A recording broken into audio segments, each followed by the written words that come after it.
Bienvenue à notre channel. Bienvenue à notre channel, bibliothèque confiée à Jean-Claude Duvalier avant son départ en 1986. Les prophéties confiées à Duvalier au moment de son départ en 1986 par les 7 Ougans, ils avaient annoncé le dernier tremblement en Haïti, mercredi 19 août 2015. Les prophéties confiées à Duvalier le 16 janvier 1986 au Palais National n'ont jamais été divulguées. Aujourd'hui il importe de les connaître.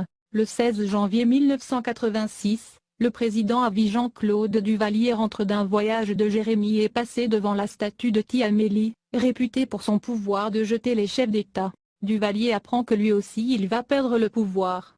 Il veut comprendre cette histoire et surtout savoir s'il pourra passer l'épreuve et rester au pouvoir. À midi, heure précise, il convoque les 7 Ougans réputés parmi les plus visionnaires du pays. Les 7 prophètes sont reçus avec effusion par le couple présidentiel aux côtés de Théophile Duval, ambassadeur d'Haïti en Hollande, qui a été rappelé pour cette mission. Théo Duval, un mulâtre d'une grande finesse et spécialiste du tourisme, affirme avoir accompagné des Blancs de toutes les nationalités dans cette forme de tourisme religieux en Haïti pour régler leurs affaires.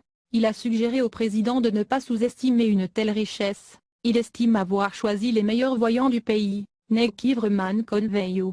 Dit-il, ses invités sont les suivants, de véritables demi-dieux pour l'instant aux yeux du président, 1 Axe Beauvoir, 2 Bonheur Calixte, 3 Herman Petithomme, 4 André Tlemac, 5 Nathan Pierre, 6 Frasile Gentil, 7 Pierre Ada. Les 7 sont guidés par Cléopha Pierre le doyen des Ouingans de Léogane. Au total ils sont 8. Le président, 36 ans, aide le plus vieil homme, Cléopha Pierre, 87 ans, qui ne tient pas sur ses jambes, à s'asseoir.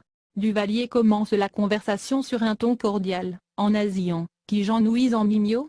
Comment allez-vous mes chers amis? Première confidence. Michel Bennett, la première dame confie que Jean-Claude Duvalier n'a jamais pratiqué le vaudou. Son père, affirme-t-elle, lui disait qu'il était trop jeune pour s'occuper de ces affaires-là. Bonheur Calixte réplique, tous les Haïtiens, madame, pratiquants ou non sont vaudouisants, ayant le vaudou dans le sang.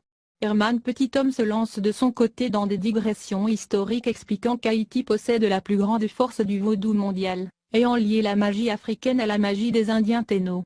Michel Bennett sourit, elle se souvient tout à coup que des amis l'attendent à son bureau, elle se retire tout en promettant de revenir.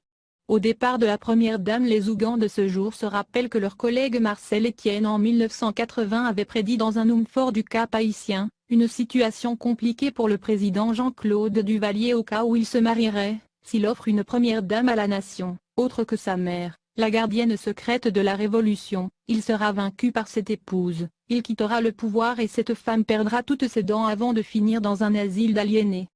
Au Cap, le Ganga racontait à tous qu'à l'ancienne cathédrale de Port-au-Prince, un groupe de prêtres duvalieristes à la mort de Papa Doc aurait passé la bague de mariage de celui-ci au doigt de Baby Doc, lui interdisant d'épouser qui que ce soit jusqu'à la mort de sa mère. Ceci pour prolonger la présence de l'esprit paternel sur le trône, comme au temps des pharaons d'Égypte.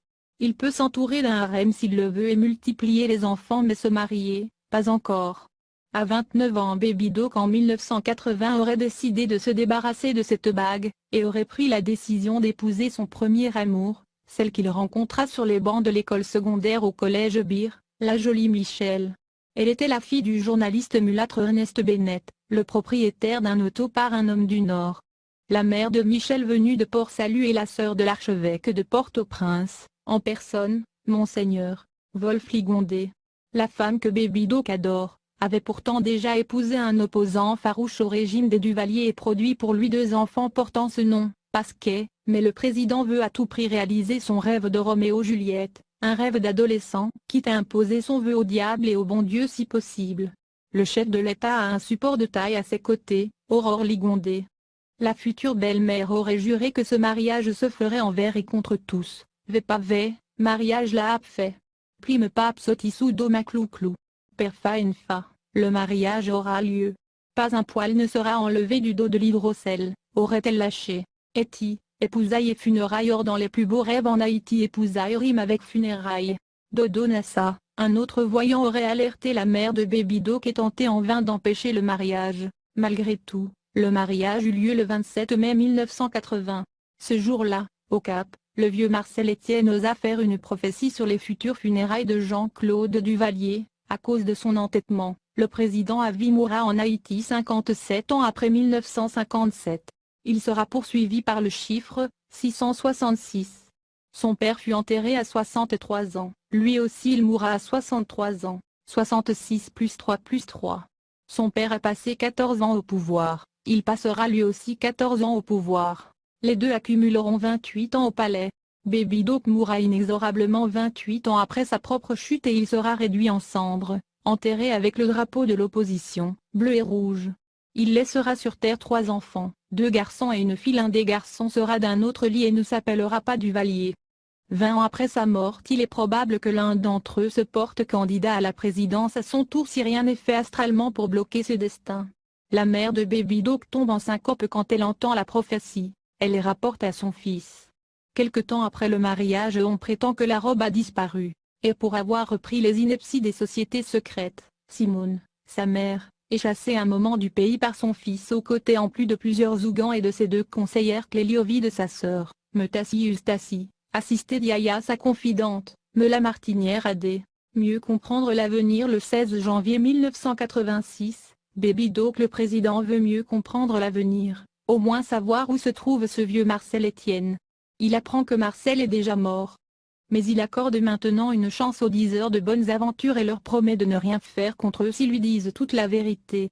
Le président apparemment plus à l'aise, depuis la sortie de la première dame, ramène la conversation au sujet de préoccupations réelles en nasillant un peu plus fort. Que voyez-vous pour moi?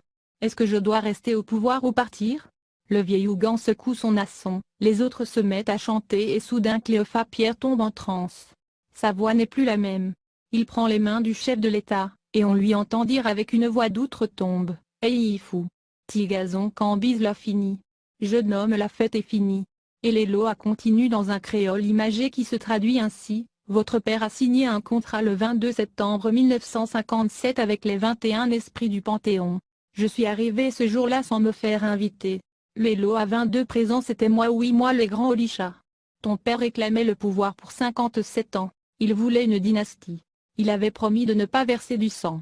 Ton père en a tellement versé après que la mer changea de couleur. Alors il mourut après 14 ans de pouvoir et son corps enterré au pays de son grand-père. Sa bague de mariage te fut confiée pour qu'aux côtés de ta mère tu diriges ce pays pendant 36 ans. Maintenant tu as 36 ans, tu as renié le pacte en rejetant ta propre mère et tu limitas ton pouvoir à celui de ton père, 14 ans. Tu n'as pas eu 36 ans au pouvoir mais à l'âge de 36 ans tu dois démissionner. Pagène mentit-lança.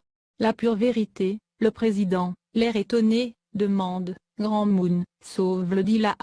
Que veux-tu dire par là, vieux? Cléophas Pierre, toujours possédé, le visage transformé, racle quelques mots les yeux fermés. Vous n'avez pas gradé l'alliance avec la gardienne de la Révolution, vous l'avez brisée par une multitude d'autres actions par exemple. Vous avez enlevé la paix aux fondateurs de l'indépendance en ordonnant de les déterrer de leur lieu de repos pour les placer dans ton musée du Panthéon national sans faire ce qu'il fallait avant, une cérémonie de pardon et de réconciliation.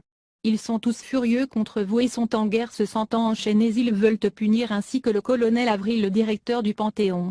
Vous avez abandonné les bornes et les services de la Guinée, vous avez renoncé aux droits concordataires accordant au pape le pouvoir de décision sur Haïti.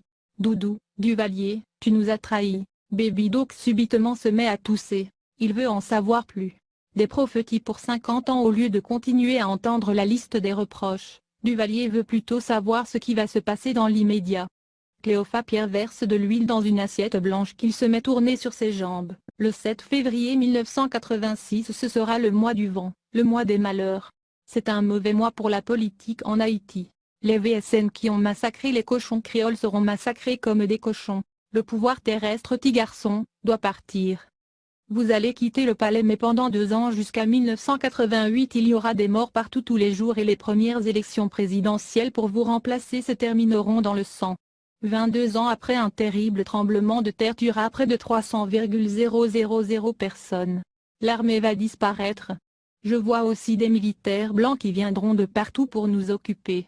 Duvalier interrompt encore une fois le voyant, que puis-je faire pour rester au pouvoir et surtout empêcher tout cela? Le Ouingan secoue la tête et se lamente. Vous devez partir. Si vous ne partez pas vous allez mourir dans 21 jours. Pour éviter de partir, vous auriez dû nommer votre Premier ministre le 22 septembre 1985. Renoncer à la présidence à vie et rester uniquement pour réparer vos erreurs avec les esprits. Les maîtres invisibles du pays ont donné leur accord pour que vous soyez remplacé physiquement pendant les années qui viennent par des morts. Des morts à n'en plus finir. Quoi, des morts? Qu'est-ce que ça veut dire? Lâche le président. Cléophas Pierre continue, oui. Parce que vous avez bouleversé les tombes des fondateurs de l'indépendance, les portes du monde invisible sont ouvertes maintenant et les morts vont diriger ce pays désormais. Cléophas Pierre sans faire de pause continue d'une seule traite à travers la voix du hélo à qui le chevauche. Je te rappelle que je m'appelle Olisha, je travaille sur le temps et sur la durée des mandats présidentiels, je suis l'inspecteur général dans le monde des esprits, je dresse des rapports sur les bilans et évalue les performances. J'ai été l'instigateur du pouvoir accordé à Toussaint Louverture. Je me suis détourné de Toussaint quand celui-ci ordonna de détruire le temple qui lui était consacré par sa femme Suzanne, dans la région d'Annery. Ma plus grande déception, c'est toi, Doudou, tu nous as tous ignorés, des morts avancent pour te remplacer. Je ne peux plus rien faire. C'est décidé. Théo Duval veut comprendre. Tu parles de mort? De quoi veux-tu parler, grand maître Zolisha? Le vieux Cléophas répond à travers la voix de l'ange noir. Plusieurs anciens présidents d'Haïti morts depuis longtemps vont revenir.